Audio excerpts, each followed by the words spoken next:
Une mémé espionne un groupe de jeunes, et tombe par hasard sur un paquet de drogue.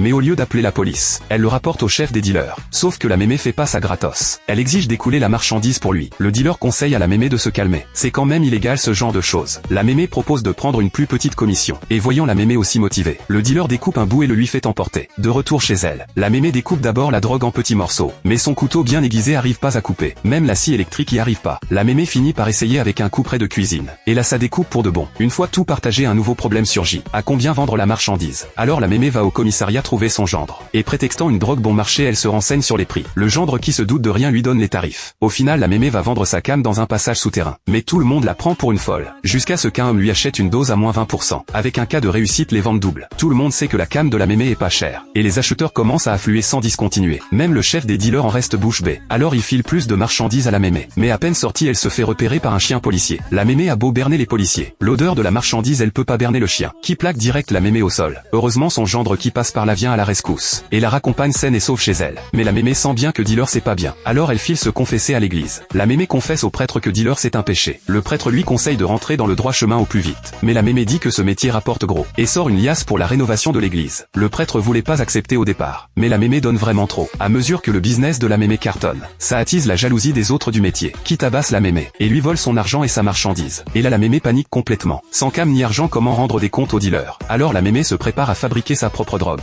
Elle fait fondre la drogue et y ajoute des additifs. C'est là que son petit-fils déboule dans la cuisine et renverse par accident la drogue dans un gâteau. Tout le monde le mange sur le coup sans le savoir. Et très vite les copines ont le teint radieux. En voyant ça, la mémé décide d'en faire des gâteaux. Le premier jour de mise en vente, tout est raflé. Et comme la charge de travail double, la mémé fait entrer ses copines dans l'affaire. L'affaire arrive vite aux oreilles du boss dans l'ombre. Le boss se moque du chef des dealers. Même pas au niveau d'une petite vieille. Le boss nomme la mémé numéro 2, ce qui commence à déplaire au chef des dealers.